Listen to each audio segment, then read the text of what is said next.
नमस्कार दोस्तों, हमारे यूट्यूब चैनल एग्जाम लर्नर में आपका स्वागत है। दोस्तों, आज के इस वीडियो में हम लोग यूपीपीएससी यानी कि उत्तर प्रदेश लोक सेवा आयोग द्वारा आयोजित गवर्नमेंट इंटर कॉलेज यानी कि जीआईसी प्रयोक्ता परीक्षा के लिए सामान्य दिन पेपर का जो है 12वां प्रैक्टिस सेट हल करेंगे। इसके पहले जो हम 11 प्रैक्टिस सेट हल करा चुके हैं। जो लोग नहीं देखे हैं, चैनल के प्लेलिस्ट में जाके आप वहाँ से देख सकते हैं। तो वीडियो को आप लोग लाइक शेयर कर दीजिएगा। चैनल पर पहली बार आए हैं तो चैनल को सब्सक्राइब कर लीजिएगा, साथ में बेल आइकन को प्रेस कर लीजिएगा, जिससे आने वाले अगले वीडियो का नोटिफिकेशन आपको पहले मिल जाए। और पीडीएफ इसका हमारे टेलीग्राम चैनल पर मिल जाएगा। नीचे डिस्क्रिप्शन में टेलीग्राम का लिंक दे दिया गया है, वहाँ से ज्वाइन करके आप पीडीएफ भी डाउनलोड कर सकते हैं। तो चलिए शुरू करते हैं। आज का पहला प्रश्न है, किस धर्म को राष्ट्रकूटों का संरक्षण प्राप्त था? 4 विकल्प दिया गया है, इसमें से आपको बताना है कि कौन सा ऑप्शन सही हो जाएगा। तो यहाँ बी विकल्प से हो जाएगा, जैन धर्म। राष्ट्रकूट शासकों के समय वैसे तो ब्राह्मण धर्म का महत्व था, किंतु ब्राह्मण धर्म की तुलना में जैन धर्म का अधिक प्रचार प्रसार था और इसे राजकीय संरक्षण भी प्राप्त था। राष्ट्रकूट शासक अमोघ वर्ष का गुरु जैनाचार्य जिनसेन था, जिसने आदि पुराण की रचना की और उस समय शासकों तथा सामंतों के साथ साथ सेनापति पदों पर भी अनेक जैन धर्मानुयायियों की नियुक्ति की जाती थी। तो यहाँ बी विकल्प सही हो जाएगा। दूसरा क्वेश्चन है, जीविकोपार्जन हेतु वेद वेदांग पढ़ाने वाला अध्यापक कहलाता था? तो उपाध्याय कहलाता था। सी विकल्प से हो जाएगा। यहाँ पे वैदिक काल में जीविकोपार्जन हेतु वेद वेदांग पढ़ाने वाला अध्यापक उपाध्याय कहलाता था और आचार्य एक गुरुकुल की स्थापना करके अपने शिष्यों को पढ़ाते थे और कोई फीस जो है वह नहीं लेते थे, किंतु शिष्य के द्वारा दी गई दक्षिणा स्वीकार कर लेता था। और वैदिक काल में जो है वैदिक यज्ञ के अनुसार पर वैदिक मंत्रों का उच्चारण करता था, जबकि पुरोहित का कार्य जो होता था वह कर्मकांडों को संपादित करना होता था, पुरोहित का कार्य। लेकिन यहाँ वेद वेदांग पढ़ाने वाले अध्यापक जो है क्या कहलाते थे? तो उपाध्याय कहलाते थे। सी ऑप्शन सही हो जाएगा। तीसरा प्रश्न है, सूची 1 को सूची 2 के साथ मिलान करना है और कोड के माध्यम से बताना है कौन सा ऑप्शन सही हो जाएगा। तो सबसे पहला दिया गया वल्लभाचार्य। वल्लभाचार्य का संबंध हो जाएगा आपका पुष्टि मार्ग से, यानी कि ए का हो जाएगा दूसरा। उसके बाद है रामानुज। रामानुज का संबंध हो जाएगा विशिष्टाद्वैत से, बी का हो जाएगा तीसरा। सी है मध्वाचार्य, इनका संबंध हो जाएगा द्वैतवाद से, सी का पहला। और डी है शंकर। शंकर का संबंध हो जाएगा अद्वैतवाद से, यानी कि डी का चौथा। 2 3 1 4। तो आप विकल्प देख सकते हैं यहाँ पे, सी ऑप्शन सही हो जाएगा। चौथा प्रश्न है, गुप्त स्वर्ण मुद्रा को कहा जाता था? तो यह कहलाता था दीनार। बी ऑप्शन से हो जाएगा। गुप्त काल में स्वर्ण मुद्रा को दीनार कहा जाता था और रजत सिक्कों को गुप्त काल में रूपक कहा जाता था। तो यदि पूछा जाए कि गुप्त काल में रजत सिक्कों को क्या कहा जाता था, तो रूपक, और स्वर्ण मुद्रा को दीनार कहा जाता था। बी ऑप्शन सही हो गया यहाँ। पांचवा प्रश्न, कूका आंदोलन की नींव पड़ी थी? तो यह पड़ा था पंजाब में। सी ऑप्शन से हो जाएगा। कूका आंदोलन का आरंभिक स्वरूप धार्मिक था, किंतु बाद में यह राजनीतिक विद्रोह के रूप में परिवर्तित हो गया। इस विद्रोह की शुरुआत पंजाब में लगभग 1840 ईस्वी में भगत जवाहर मल द्वारा की गई थी। तो यदि पूछा है कूका आंदोलन के जो है प्रणेता कौन थे, तो वह थे भगत जवाहर मल। छठवां प्रश्न है, निम्नलिखित कथनों में से कौन सा सही नहीं है? 4 विकल्प दिया गया है, इसमें आपको बताना है कौन सा विकल्प आपका वह सही नहीं है। तो यहाँ ए ऑप्शन सही नहीं है। कपास के रेशे की लंबाई 1 से 5 सेंटीमीटर होती है। जो है कपास की उत्कृष्टता का आधार इसके रेशों की लंबाई द्वारा होती है और सर्वोत्तम कपास के रेशे की लंबाई जो होती है वह 5 सेंटीमीटर होता है, 5 सेंटीमीटर से अधिक होता है। और यह किस्म संयुक्त राज्य अमेरिका के दक्षिण पूर्वी तट तथा वेस्ट इंडीज में उगाई जाती है। और मध्यम जो किस्म के कपास के रेशे की लंबाई जो होती है वह 3.75 सेंटीमीटर से लेकर के 5 सेंटीमीटर तक होती है। और इसका उत्पादन जो है नील नदी की घाटी और मध्य एशियाई देशों जैसे कि आपका तजाकिस्तान, कजाकिस्तान, इन सभी देशों में होता है। और छोटे रेशे वाले कपास की रेशे की लंबाई जो होती है वह 2.5 सेंटीमीटर से कम होती है। और इसके मुख्य उत्पादक देश जो है भारत एवं ब्राज़ील हैं। तो यहाँ जो है आपका ये ऑप्शन क्या है दिया गया है कि कपास के रेशे की लंबाई 1 से 5 सेंटीमीटर होती है। तो ये आपका सही नहीं है। बाकी जो है बोरान एक सूक्ष्म पोषक तत्व है, सही है। पूसा बासमती धान के लिए संस्तुत उर्वरक खुराक यानी कि किलोग्राम प्रति हेक्टेयर दिया गया में N120 P60 K60 है, सही है आपका। सेब का खाने वाला भाग जो है थैलमस है, तो ये भी जो है आपका सही है। सेब के खाने वाले भाग को में जो है वह थैलमस होता है। डी भी आपका सही है। तो ए ऑप्शन यहाँ आपका क्या है, सुमेलित नहीं है। सातवां प्रश्न है, भारत की निम्नलिखित फसलों पर विचार कीजिए। पहला दिया गया है मूंगफली, दूसरा है तिल, तीसरा है बाजरा। तो उपयुक्त में से कौन सा या से प्रमुखतया वर्षा आधारित फसल हैं? आपको बताना है कोड के माध्यम से कौन सा सही हो जाएगा। तो यहाँ आपका डी विकल्प सही हो जाएगा, 1, 2, 3 सभी। मूंगफली, तिल एवं बाजरा की कृषि ये शुष्क कृषि क्षेत्रों में की जाती है। इन फसलों की सिंचाई लगभग पूर्णतया वर्षा पर निर्भर होती है। तो आपका डी ऑप्शन सही हो जाएगा, 1, 2, 3 सही है। 8वां प्रश्न है, अदरक का तना जो मिट्टी में उगता है और खाद्य का संग्रहण करता है वह कहलाता है? तो प्रकंद कहलाता है। बी ऑप्शन सही हो जाएगा, अदरक का तना जो कि मिट्टी में उगता है और खाद्य का संग्रहण करता है वह प्रकंद कहलाता है। दोस्तों आपको बताने की जो है अनअकैडमी पर यूपीपीएससी प्रीलिम्स का बैच कोर्स जो है ये आपका 19 मार्च से स्टार्ट हो रहा है और ये कोर्स जो है पूरे 3 मंथ का है। तो जो लोग यूपीपीएससी प्रीलिम्स 2021 की तैयारी करना चाहते हैं, आप अनअकैडमी लर्निंग ऐप से जुड़ के जो है आप अपनी तैयारी को बेहतर तरीके से कर सकते हैं और आप जो है एग्ज़ाम को आसानी से क्रैक कर सकते हैं। तो जो लोग जुड़ना चाहते हैं डिस्क्रिप्शन में लिंक दे दिया गया है, आप जो है वहाँ से जाके जुड़ सकते हैं। उसके बाद यूपीपीएससी आरओ प्रीलिम्स बैच 2021 ये आपका 90 दिनों का क्रैश कोर्स है जो कि ये 18 मार्च से शुरू हो रहा है और ये भी आपका पूरा जो है 3 महीने का जो है कोर्स है। इसमें आपको प्रीलिम्स एग्ज़ाम की जो है तैयारी कराई जाएगी और पूरा सिलेबस आपको जो है यूपीपीएससी के टॉप एजुकेटर्स द्वारा जो है कवर कराया जाएगा। तो जो लोग जुड़ना चाहते हैं आप अनअकैडमी लर्निंग ऐप जो है डाउनलोड करके आप जुड़ सकते हैं और डिस्क्रिप्शन में आपको लिंक मिल जाएगा, वहाँ से जाके आप जो है देख सकते हैं। तो आप जो है सब्सक्रिप्शन लेते समय आप हमारा रेफरल कोड यूज कर सकते हैं जिससे आपको 10% का जो है डिस्काउंट मिल जाएगा। हमारा रेफरल कोड जो है एग्जाम लर्नर EXAMLEARNER। तो ये रेफरल कोड आप यूज जरूर कीजिएगा सब्सक्रिप्शन लेते समय, जिससे आपको जो है 10% का तत्काल जो है डिस्काउंट मिल जाएगा। अगला क्वेश्चन है आपका, निम्नलिखित वक्तव्यों पर विचार कीजिए। कथन ये दिया गया कि भारत में पश्चिम बंगाल ये मछली का सबसे बड़ा उत्पादक है और कारण आ रहा है पश्चिम बंगाल के सागर तट के किनारे मत्स्य उद्योग सुविकसित हैं। तो आपको बताना है कोड के माध्यम से कि कौन सा ऑप्शन जो है सही हो जाएगा यहाँ। तो यहाँ पर आपका जो है देखा जाए तो ए सी ऑप्शन जो है यहाँ सही हो जाएगा कि ये सत्य है। भारत में पश्चिम बंगाल मछली का सबसे बड़ा उत्पादक है, लेकिन वर्तमान में जो है उत्पादन के हिसाब से देखा जाएगा ओवरऑल में तो आंध्र प्रदेश का जो है पहला स्थान है, लेकिन ताज़ी मछली के उत्पादन में जो है पश्चिम बंगाल का पहला स्थान है। तो पहला जो है आपका इसलिए ये सत्य हो जाएगा, लेकिन जो है आर जो है दिया गया कि पश्चिम बंगाल के सागर तट के किनारे मत्स्य उद्योग सुविकसित है, ये सही नहीं है। पश्चिम बंगाल में जो है यहाँ के कुल मछली उत्पादन का करीब 90% वह अंतःस्थलीय हिस्सा जो कि जलीय क्षेत्र से प्राप्त होता है और यहाँ सागर तट के किनारे मत्स्य उद्योग का उतना विकास नहीं हो पाया है जितना कि अन्य तटीय प्रदेशों में हुआ है। तो इसलिए जो है आपका सी ऑप्शन सही हो जाएगा यहाँ। 10वां प्रश्न है, सूची 1 को सूची 2 के साथ मिलान करना है और कोड के माध्यम से बताना है कौन सा विकल्प सही होगा यहाँ। तो सबसे पहला आपका उष्णकटिबंधीय वन ये साइलेंट वैली में जो है पाए जाते हैं, ये का हो जाएगा चौथा। शंकु वृक्ष वन ये हिमाचल प्रदेश में पाए जाते हैं, बी का दूसरा हो जाएगा। कच्छ वनस्पति ये सुंदरवन क्षेत्र में पाए जाते हैं, सी का हो जाएगा पहला। पतझड़ वन राजस्थान में पाए जाते हैं, डी का हो जाएगा तीसरा। 4, 2, 1, 3 4, 2, 1, 3 आप देख सकते हैं, विकल्प डी सही हो जाएगा यहाँ। 11वां प्रश्न है, भारत में वर्षा का आधिक्य होते हुए भी यह देश प्यासी धरती समझा जाता है, इसका कारण क्या है? तो यहाँ पे डी ऑप्शन से हो जाएगा उपयुक्त सभी। भारत में जो है होने वाली वर्षा का 95% भाग वह दक्षिण पश्चिम मानसून से जो कि जून से सितंबर के मध्य प्राप्त होता है, यानी कि 4 महीने में ही अधिकांश वर्षा होती है भारत में। शेष जो है 5% से ये 8 महीनों में प्राप्त होता है और साथ ही दक्षिण पश्चिम मानसून से होने वाली वर्षा का जल या तो तेज़ी से बह जाता है या फिर भाप बनकर वह उड़ जाता है। तो इस प्रकार जो है शेष 8 महीनों में भारत को वर्षा की कमी का सामना करना पड़ता है, जबकि भारत की औसत राष्ट्रीय वर्षा जो है वह 1127 मिलीमीटर है और इन्हीं कारणों से कभी कभी यह समझा जाता है कि भारत में वर्षा का आधिक्य होते हुए भी धरती जो है वह प्यासी है।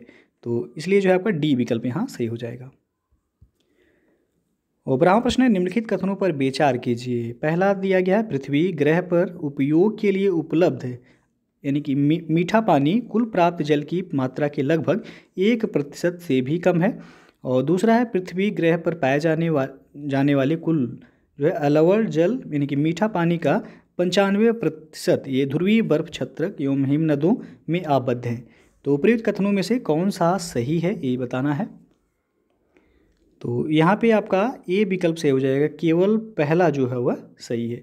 कुल जल का करीब करीब 97% वह खारा जल है के रूप में ये सागरों में है, और अलवण मृदु जल के रूप में जो है 3% में से 2.4% वह हिमनद और ध्रुवीय बर्फ यानी कि महाद्वीपीय एवं पर्वतीय हिमनदियों में के रूप में है, जो कि उपयोग योग्य जो है वह नहीं है। इस प्रकार उपयोग के लिए जो मीठा पानी जल की मात्रा के जो है 1% से भी वह कम है आपका। तो केवल पहला ऑप्शन जो है यहाँ सही हो जाएगा आपका कि पृथ्वी ग्रह पर उपयोग के लिए उपलब्ध अलवण जल यानी कि मीठा पानी कुल प्राप्त जल की मात्रा के लगभग 1% से भी कम है। 13वां प्रश्न आपका, निम्नलिखित में से कौन सा जोड़ा सही है? एक तरफ देश दिया गया है, दूसरी तरफ घास के मैदान। यहाँ से हमेशा जो है प्रश्न पूछे जाते हैं, तो याद रखिएगा आपको इसमें बताना है कौन सा जोड़ा सही है। तो सबसे पहला यहाँ दिया गया है केन्या। केन्या में जो है दिया गया आपका कैंपोज, तो ये जो है आपका गलत है। कैंपोज जो है ये ब्राज़ीलियन उच्च भूमि की घास के जो है मैदान है। कैंपोज कहाँ कहा जाता है, किस देश में? तो ब्राज़ील के। अर्जेंटीना पंपास, ये जो है आपका सुमेलित है। पंपास जो है घास के मैदान कहाँ पाए जाते हैं? तो ये दक्षिण अमेरिकी देश में जो है अर्जेंटीना में पाए जाते हैं। बी आपका सुमेलित है। सवाना ये पूर्वी अफ्रीका जैसे कि केन्या, तंजानिया, इन सभी देशों में पाए जाते हैं, ना कि वेनेजुएला में। ये भी आपका सही नहीं है। संयुक्त राज्य अमेरिका दिया गया स्टेपीज जो है ये पश्चिम रूस और मध्य एशिया जो कि यूरेशिया जिससे कहा जाता है, यूरेशिया में पाया जाता है स्टेपीज। तो ये भी आपका सुमेलित नहीं है। सुमेलित है आपका बी ऑप्शन जो है, अर्जेंटीना में पंपास घास के मैदान पाए जाते हैं। और 14वां प्रश्न आपका, कालाहारी मरुस्थल अवस्थित है। पहला है बोत्सवाना, दूसरा नामीबिया, तीसरा जायरे, चौथा जाम्बिया। तो नीचे दिए गए कूट से सही उत्तर का चयन कीजिए। तो यहाँ पे आपका सी ऑप्शन से हो जाएगा, बोत्सवाना और नामीबिया, क्योंकि कालाहारी मरुस्थल ये दक्षिण पश्चिम अफ्रीका में करीब 9 लाख वर्ग किलोमीटर क्षेत्र में विस्तारित है, और इस क्षेत्र में बोत्सवाना, नामीबिया और दक्षिण अफ्रीका के भाग जो है सम्मिलित हैं। ऑप्शन में जो आपका दक्षिण अफ्रीका नहीं दिया गया है, इस कारण जो है बोत्सवाना और नामीबिया आपका जो है सही हो जाएगा, यानी कि पहला और दूसरा सी ऑप्शन सही होगा यहाँ। 15वां प्रश्न है, नीचे 2 कथन दिए गए हैं जिनमें एक को कथन ए तथा दूसरे को कारण आर कहा गया है। कथन ए है कि सतत विकास ये मानव समाज के कल्याण हेतु महत्वपूर्ण है। कारण आर है, सतत विकास से अभिप्राय ऐसे विकास से है जो भावी पीढ़ियों की जरूरतें पूरी करने की योग्यता को प्रभावित किए बिना वर्तमान समय की आवश्यकता पूरी करें। तो नीचे दिए गए कूट में से सही उत्तर का चयन कीजिए। तो यहाँ ए ऑप्शन से हो जाएगा कि ए तथा आर दोनों सही है, तथा आर कथन ए की सही व्याख्या भी है। 16वां प्रश्न है, निम्नलिखित पर विचार कीजिए। पहला है प्रकाश संश्लेषण, दूसरा है श्वसन, तीसरा है जैव पदार्थों का अपक्षय, चौथा है ज्वालामुखी क्रियाएं। तो उपयुक्त में से कौन सी क्रियाएं ये पृथ्वी के कार्बन चक्र में कार्बन डाइऑक्साइड जोड़ती हैं? तो यहाँ पे सी ऑप्शन से हो जाएगा आपका 2, 3 और 4। पहला जो है इसमें सम्मिलित नहीं है। पृथ्वी के कार्बन चक्र में जो है कार्बनिक पदार्थों के अपघटन जैसे कि जीवधारियों द्वारा श्वसन प्रक्रिया से और ज्वालामुखी प्रक्रियाओं से जीवाश्म ईंधनों के दहन इत्यादि से जो है कार्बन डाइऑक्साइड पहुंचती है, और स्वपोषित पौधे ये प्रकाश संश्लेषण की क्रिया द्वारा कार्बोहाइड्रेट्स के निर्माण में वायुमंडलीय कार्बन डाइऑक्साइड ग्रहण करते हैं, न कि विमोचित करते हैं अथवा यानी कि जोड़ते हैं। तो सी ऑप्शन यहाँ से होगा 2, 3 और 4। 17वां प्रश्न है आपका, अधोलिखित में से कौन सा जीव से जैवमंडल तक जैविक संगठन का सही क्रम है? ये प्रश्न जो है कई बार पूछा गया है, तो ये याद रखिएगा, इंपॉर्टेंट प्रश्न है। यहाँ पे सी ऑप्शन से होगा जनसंख्या, समुदाय, फिर पारिस्थितिक तंत्र, उसके बाद लास्ट में जो आपका आएगा वह भूदृश्य आएगा। 18वां प्रश्न है, कथन ए है कि भारत संघ नहीं है, और कारण आर है कि किसी भी राज्य का क्षेत्र, सीमा, नाम उसकी सहमति के बिना भी परिवर्तित करने की शक्ति संघीय संसद को प्राप्त है। तो नीचे दिए गए कूट का प्रयोग करके सही उत्तर का चयन करना है। तो यहाँ पे आपका डी ऑप्शन से हो जाएगा, ये गलत है किंतु आर सही है। भारत, कथन ये दिया गया है कि भारत संघ नहीं है, तो भारत जो है अनुच्छेद 1 में कहा गया कि भारत वह राज्यों का संघ यानी कि यूनियन ऑफ द स्टेट है, और किसी राज्य के क्षेत्र, सीमा, नाम में परिवर्तन हेतु राज्यों की सहमति जो कि अनुच्छेद 3 के अनुसार आवश्यक है किंतु वह बाध्यकारी नहीं है, अतः संसद बिना राज्यों की सहमति के भी ऐसा कर सकती है। इसलिए जो है आपका तो कथन क्या हो जाएगा, वह गलत हो जाएगा, और कारण जो है वह क्या है, सही है। डी विकल्प सही हो जाएगा यहाँ। 19वां प्रश्न है भाषाई आधार पर राज्यों का पुनर्गठन किस वर्ष में किया गया था? तो यह किया गया था 1956 में। सी ऑप्शन से हो जाएगा। राज्य पुनर्गठन अधिनियम 1956 द्वारा भाषाई आधार पर राज्यों का पुनर्गठन ये वर्ष 1956 में किया गया। और भाषा के आधार पर सर्वप्रथम आंध्र प्रदेश का पृथक राज्य के रूप में सृजन 1953 में हुआ था। तो प्रश्न पूछा जाता है भाषाई आधार पर सर्वप्रथम जो पृथक राज्य के रूप में किसका सृजन हुआ? तो आंध्र प्रदेश का। और कब हुआ? तो 1953 में हुआ था। लेकिन जो यहाँ पूछा गया भाषाई आधार पर राज्यों का पुनर्गठन किस वर्ष में किया गया था? तो वह 1956 में किया गया था। 20वां प्रश्न है मौलिक अधिकारों के अंतर्गत कौन सा अनुच्छेद बच्चों के शोषण से संबंधित है? तो यहाँ पे आपका डी ऑप्शन से हो जाएगा अनुच्छेद 24। संविधान के अनुच्छेद 24 के अनुसार 14 वर्ष से कम आयु के किसी बालक को किसी कारखाने या फिर खान में काम करने के लिए नियोजित नहीं किया जाएगा या किसी अन्य परिसंकट में नियोजन में नहीं लगाया जाएगा। ये आपका बच्चों के शोषण से संबंधित जो अनुच्छेद है जो कि मौलिक अधिकारों के अंतर्गत है वह अनुच्छेद 24। 21वां प्रश्न 42वें संविधान संशोधन द्वारा किस अनुच्छेद के माध्यम से श्रमिकों की प्रबंधन में भागीदारी सुनिश्चित की गई? तो यह अनुच्छेद 43A के तहत। डी ऑप्शन से हो जाएगा यहाँ पे। 42वें संविधान संशोधन 1976 द्वारा संविधान के संशोधन के भाग 4 में जो है राज्य के नीति निर्देशक तत्वों के तहत अनुच्छेद 43A जोड़ा गया। और इसमें यह प्रावधान किया गया कि राज्य किसी उद्योग में लगे हुए उपक्रमों, स्थापनों या अन्य संगठनों में प्रबंध में कर्मकारों का भाग लेना सुनिश्चित करने के लिए यह विधान द्वारा या किसी अन्य रीति से कदम उठाएगा। तो आपका डी ऑप्शन यहाँ से हो जाएगा अनुच्छेद 43A के तहत। 22वां प्रश्न कीटों के वैज्ञानिक अध्ययन को क्या कहते हैं? तो यहाँ पे आपका बी ऑप्शन से हो जाएगा एंटोमोलॉजी। कीटों का वैज्ञानिक अध्ययन एंटोमोलॉजी कहलाता है। और इक्थियोलॉजी ये ऑप्शन में दिया गया आपका। इक्थियोलॉजी ये मत्स्य की संरचना और कार्यकी का अध्ययन कहलाता है इक्थियोलॉजी। पैरासिटोलॉजी ये आपका परजीवी जीवों का अध्ययन को हम पैरासिटोलॉजी कहते हैं। मैलेकोलॉजी ये आपका मोलस्का और इनके खोलों यानी कि सेल्स का अध्ययन जो कहलाता है वह मैलेकोलॉजी कहलाता है। 23वां प्रश्न मच्छरों के बारे में निम्नलिखित कथनों पर विचार कीजिए। पहला दिया गया है केवल नर मच्छर जो है वह रक्त चूसते हैं। दूसरा है केवल मादा रक्त चूसती हैं। तीसरा है मादा पौधों का रस चूसती हैं। चौथा है मादा की अपेक्षा नर के डैने जो है बड़े होते हैं। पांचवा है नर की अपेक्षा मादा के डैने बड़े होते हैं। तो इनमें से आपको बताना है कौन सा ऑप्शन सही हो जाएगा। तो यहाँ पे डी ऑप्शन से हो जाएगा। दूसरा और पांचवा जो है वह सही है।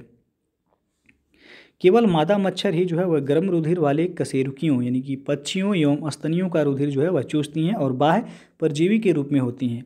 नर मच्छर रुधिर नहीं चूसते हैं। ये अपना पोषण फल फूलों के रस से प्राप्त करते हैं। कभी कभी मादाएं भी फल फूलों का रस चूस सकती हैं, लेकिन सामान्यतः देखा जाए तो मादा मच्छर ये नर मच्छर से बड़े होते हैं। तो आपका आंसर जो सही हो गया है डी ऑप्शन सही हो जाएगा। 2 और 5 सही हैं, बाकी जो है आपका गलत है। 24वां प्रश्न सांप के जहरीले विषदंत होते हैं जो रूपांतरित रूप है। तो यह जंभिका दंत की डी विकल्प से हो जाएगा आपका। विषैले सांपों में ऊपरी जबड़े की मैक्सिली हड्डियों के 1 से 3 जोड़ी प्रायः जो है 1 जोड़ी होता है। बड़े व पीछे की ओर मुड़े विषदंत जो है पॉइजन फैंग्स कहा जाता है। तालू से ये मुख ग्रासन गुहिका में उभरे हुए रहते हैं और यह मैक्सिलरी दंत यानी कि जिसको जंभिका दंत कहते हैं ऊपरी जबड़े में स्थित विष ग्रंथियों से संबंध होते हैं। तो वही जो है पूछा गया कि सांप के जहरीले विष दंत होते हैं जो रूपांतरित रूप हैं किसके? तो जंभिका दंत के यानी कि मैक्सिलरी दंत के। 25वां प्रश्न है नाभिकीय संलयन रिएक्टरों के विषय में निम्नलिखित कथनों पर विचार कीजिए। पहला है वे भारी नाभिकों के विखंडन के सिद्धांत पर कार्य करते हैं। दूसरा है साधारणतया उनकी टोकमाक डिजाइन होती है। तीसरा है वे बहुत अधिक तापक्रम पर कार्य करते हैं। तो इनमें से आपको बताना है कौन सा विकल्प सही हो जाएगा। तो आपका इसमें दूसरा और तीसरा जो है सही है, पहला सही नहीं यानी कि सी ऑप्शन सही हो जाएगा आपका। नाभिकीय संलयन यानी कि न्यूक्लियर फ्यूजन में 2 हल्के नाभिक आपस में मिलकर एक भारी नाभिक का निर्माण करते हैं। तो पहला कथन जो है आपका सही नहीं है। नाभिकीय संलयन अभिक्रियाओं को ताप नाभिकीय अभिक्रियाएं कहते हैं क्योंकि ये अभिक्रियाएं बहुत ऊंचे ताप पर होती हैं और साधारणतया नाभिकीय संलयन ये रिएक्टरों की टोकमाक डिजाइन होती है। तो दूसरा और तीसरा इसमें सही है यानी कि सी ऑप्शन सही हो जाएगा। 26वां प्रश्न, माउस पूछा गया क्या है? मेमोरी है, CPU या इनपुट डिवाइस या फिर आउटपुट डिवाइस है? तो आप सबको पता होगा माउस क्या है, तो ये आपका इनपुट डिवाइस है, सी विकल्प से हो जाएगा। 27वां प्रश्न है, निम्नलिखित 3 कथनों की जांच कीजिए। पहला दिया गया श्याम हरि का पिता नहीं है, दूसरा है हरि सुरेश का बेटा है, तीसरा है सुरेश के 3 बेटे हैं। तो उपयुक्त कथनों में से कौन सा निष्कर्ष निकाला जा सकता है? तो तीसरा शर्त जो यहाँ दिया गया कि सुरेश के 3 बेटे हैं, ये सुरेश हो गया, सुरेश के 3 बेटे हैं। तो पहला जो कह रहा है कि श्याम हरि का पिता नहीं है, तो पहला जो है इसलिए आपका यहाँ ये आप इसको कट कर सकते हैं। दूसरा क्या है, हरि जो है सुरेश का बेटा है, मान लीजिए सुरेश है, हरि जो है सुरेश का बेटा है और सुरेश के 3 बेटे हैं, 3 बेटे जो हैं। तो पहला विकल्प आप देख सकते हैं कि श्याम सुरेश का बेटा है, ये जो है कंफर्म नहीं है, आपका कहीं भी जो है नहीं लिखा गया है, तो इसलिए ये आपका सही नहीं है। हरि जो है श्याम का भाई है, ये भी जो है आपका कंफर्म नहीं है। सुरेश जो है हरि का पिता है, तो हरि का पिता सुरेश, यानी सुरेश के 3 बेटे हैं, जो कि हरि जो है कंफर्म में दिया गया है इसमें कि हरि जो है सुरेश का बेटा है दूसरे वाले कथन में, तो इसलिए जो आपका सी ऑप्शन यहाँ सही हो जाएगा।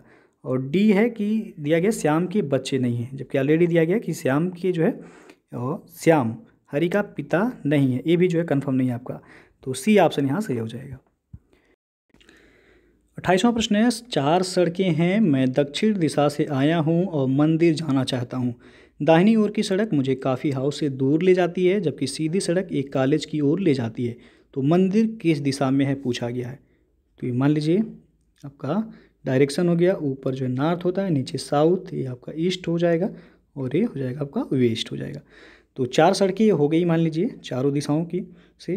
तो मैं दक्षिण से दिशा से आया हूँ, दक्षिण ये हो गया आपका, तो मान लीजिए ये मैं हो गया, तो कह रहा मैं दक्षिण दिशा से आया हूँ और मंदिर जाना चाहता हूँ। दाहिनी ओर की सड़क मुझे कॉफ़ी हाउस से दूर ले जाती है।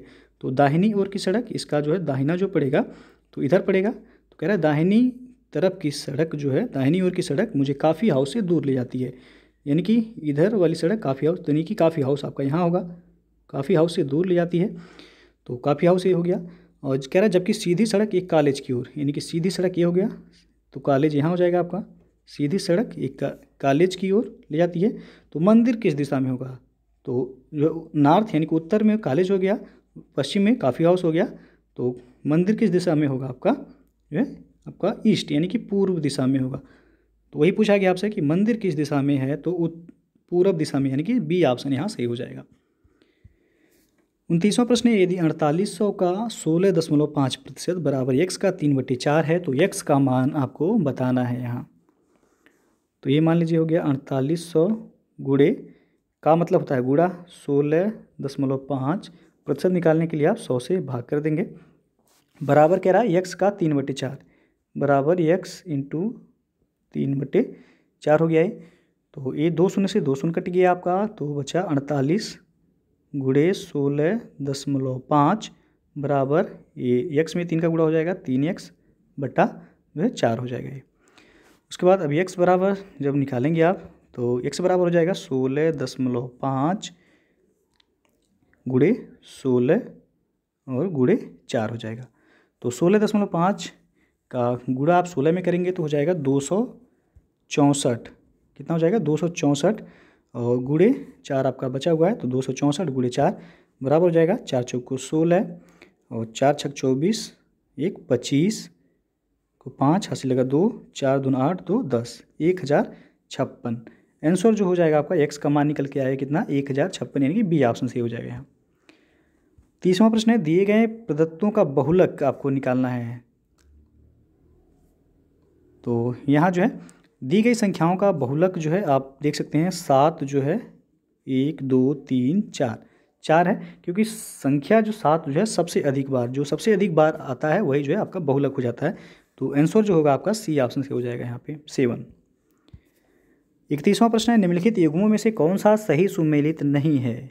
4 विकल्प दिया गया, आपको बताना है कौन सा सही सुमेलित नहीं है। तो पहला है लाल बहादुर शास्त्री गन्ना विकास संस्थान मेरठ दिया गया है, पहला ही आपका सुमेलित नहीं है, ये मेरठ में नहीं है लाल बहादुर शास्त्री गन्ना विकास संस्थान, जबकि जो है पिकअप भुवन लखनऊ में है, सही है। राज्य चर्म विकास एवं विपणन निगम लिमिटेड आगरा में है। यूपीएफसी यानी कि उत्तर प्रदेश वित्तीय निगम कहाँ है, तो ये कानपुर में है, ये भी आपका सही है। लाल बहादुर गन्ना किसान संस्थान की स्थापना जो है ये आपका लखनऊ में है, ना कि जो है मेरठ में। कहाँ है, लखनऊ में। और इसकी स्थापना जो हुई थी 1975 में की गई थी, 1975 में की गई थी। 32वां प्रश्न आपका, सूची 1 को सूची 2 के साथ मिलान करना है। एक तरफ घटना दिया गया, दूसरी तरफ उनका स्थान दिया गया है, तो आपको बताना है कौन सा विकल्प यहाँ सही हो जाएगा। तो माघ मेला, माघ मेला आपको पता होगा, ये इलाहाबाद वर्तमान में जो है प्रयागराज नाम कर दिया गया है, तो प्रयागराज में ये नहीं कि ये का चौथा हो जाएगा। झूला मेला, ये वृंदावन में लगता है झूला मेला, बी का हो जाएगा तीसरा। पशु मेला ये आपका लगता है बटेश्वर में, सी का हो जाएगा दूसरा, यूपी स्पेशल के प्रश्न है। और डी है आपका देवा मेला, देवा मेला ये लगता है बाराबंकी में, तो डी का हो जाएगा पहला। 4 3 2 1, तो आपका पहला ही ऑप्शन यहाँ सही हो जाएगा। 33वां प्रश्न है, राजा सांसी अंतर्राष्ट्रीय हवाई अड्डा कहाँ है, तो यह है अमृतसर में, सी ऑप्शन से हो जाएगा। राजा सांसी अंतर्राष्ट्रीय हवाई अड्डा, जिसको श्री गुरु रामदास जी अंतर्राष्ट्रीय हवाई अड्डा के नाम से भी जाना जाता है, और ये अमृतसर पंजाब में स्थित है। और यह हवाई अड्डा अमृतसर अजनाला रोड पर राजा सांसी गांव के निकट जो है बनाया गया है। 34वां प्रश्न है, क्रिमिनल ट्राइब्स एक्ट सर्वप्रथम कब अधिनियमित हुआ था, तो यह हुआ था 1871 ईस्वी में। 35वां प्रश्न है, निम्नलिखित कथनों पर विचार कीजिए। पहला, अंतर्राष्ट्रीय सौर गठबंधन यानी कि इंटरनेशनल सोलर अलायंस को 2015 के संयुक्त राष्ट्र जलवायु परिवर्तन सम्मेलन में प्रारंभ किया गया था। दूसरा, इस गठबंधन में संयुक्त राष्ट्र के सभी सदस्य देश सम्मिलित हैं। तो उपयुक्त कथनों में से कौन सा सही है ये बताना है। तो ए विकल्प सही हो जाएगा, यहाँ पे केवल एक जो है वह सही है। अंतर्राष्ट्रीय सौर गठबंधन यानी कि ISA जिसे कहा जाता है शॉर्ट फॉर्म में, एक कर्क रेखा व मकर रेखा के बीच स्थित 121 देशों का एक समूह है जो कि अपनी ऊर्जा आवश्यकताओं के लिए सूर्य द्वारा प्राप्त ऊर्जा का उपयोग करने हेतु प्रतिबद्ध है। और ये 30 नवंबर 2015 को पेरिस में संयुक्त राष्ट्र जलवायु परिवर्तन सम्मेलन में ISA का उद्घाटन प्रधानमंत्री नरेंद्र मोदी, फ्रांस के तत्कालीन राष्ट्रपति फ्रांसवा ओलांद और UN के तत्कालीन महासचिव बान की मून की उपस्थिति में किया गया था। तो पहला जो है इसमें सही है आपका, दूसरा सही नहीं है। और 36वां प्रश्न आपका, गोवा शिपयार्ड लिमिटेड द्वारा शुभारंभ किए गए 5वें और अंतिम अपतटीय गश्ती का नाम क्या है, तो यहाँ पे डी ऑप्शन से हो जाएगा, ICGS सक्षम। दिसंबर 2020 में भारतीय तटरक्षक यानी कि ICB के लिए अपतटीय पोत को भारतीय तटरक्षक जहाज सक्षम के नाम से लॉन्च किया गया था। और इसका वजन जो है 2350 टन है। कितना, 2350 टन इसका वजन है। और 37वां प्रश्न, 28 दिसंबर 2020 को एशियाई विकास बैंक यानी कि ADB ने भारत सरकार के साथ त्रिपुरा में आधारभूत परियोजनाओं के विकास हेतु कितनी राशि के प्रोजेक्ट फाइनेंसिंग समझौते पर हस्ताक्षर किए हैं, तो कुल $42 लाख। बी ऑप्शन से हो जाएगा यहाँ पे। 18 दिसंबर 2020 को एशियाई विकास बैंक यानी कि ADB ने भारत सरकार के साथ त्रिपुरा में आधारभूत परियोजनाओं के विकास हेतु $42 लाख के प्रोजेक्ट फाइनेंसिंग समझौते पर हस्ताक्षर किए। और इस समझौते के माध्यम से पूर्वोत्तर भारत में स्थित त्रिपुरा में शहरी सुविधाएं विकसित करने के साथ ही पर्यटन क्षेत्र के लिए मूलभूत सुविधाएं भी विकसित की जाएंगी। और जो है पूर्वोत्तर भारत में ADB की यह पहली प्रोजेक्ट रेडीनेस फाइनेंसिंग सुविधा है। और ADB का मुख्यालय जो है वह फिलीपींस की राजधानी मनीला में है। और 30वां प्रश्न आपका, 17 दिसंबर 2020 को हिंद महासागर रिम एसोसिएशन मंत्रिपरिषद की 20वीं बैठक 2020 किस देश द्वारा वर्चुअल प्रारूप में आयोजित की गई थी, तो यह UAE यानी कि संयुक्त अरब अमीरात में। और 39वां प्रश्न है, ASCB UK द्वारा ISO 9001 2015 गुणवत्ता प्रबंधन मानक प्रमाणन प्राप्त करने वाला देश का पहला चिड़ियाघर कौन है, तो यह है Nehru zoological park. C option से हो जाएगा आपका। दिसंबर 2020 में हैदराबाद तेलंगाना स्थित नेहरू जूलॉजिकल पार्क को इसकी मानक कार्य प्रक्रियाओं के लिए ये ASCB UK द्वारा ISO 9001 2015 गुणवत्ता प्रबंधन मानक प्रमाणन प्रदान किया गया है। और यह प्रमाणन प्राप्त करने वाला देश का पहला चिड़ियाघर बन गया, इसलिए जो है महत्वपूर्ण प्रश्न है, पूछा जा सकता है। और अंतिम प्रश्न है, महाराष्ट्र सरकार द्वारा प्रथम विश्व स्तरीय अंतर्राष्ट्रीय खेल विश्वविद्यालय की स्थापना कहाँ की जाएगी? तो यह पुणे में किया जाएगा, डी ऑप्शन से हो जाएगा। दिसंबर 2020 में महाराष्ट्र सरकार द्वारा पुणे के वालेवाड़ी स्थित शिव छत्रपति खेल परिसर में प्रथम विश्व स्तरीय अंतर्राष्ट्रीय खेल विश्वविद्यालय की स्थापना को मंजूरी दी गई और वालेवाड़ी खेल परिसर को एक विश्वविद्यालय के स्तर पर उन्नत भी किया जाएगा।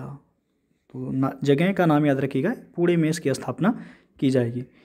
तो ये था आपका जो है GIC यानी कि गवर्नमेंट इंटर कॉलेज प्रवक्ता के लिए जो है ब्राह्मण प्रैक्टिस सेट। इसके पहले 11 प्रैक्टिस सेट वो हो चुके हैं। जो लोग नहीं देखे हैं चैनल के प्लेलिस्ट में जाइएगा, आपको वहाँ से सभी जो है वीडियो मिल जाएंगे। तो वीडियो यदि पसंद आया हो तो लाइक शेयर कर दीजिएगा। चैनल को अभी तक आप सब्सक्राइब नहीं किए हैं तो चैनल को सब्सक्राइब कर लीजिएगा, साथ में बेल आइकन को प्रेस जरूर कर लीजिएगा, जिससे आने वाले अगले वीडियो का नोटिफिकेशन आपको मिलता रहे। तो वीडियो को पूरा देखने के लिए बहुत बहुत धन्यवाद।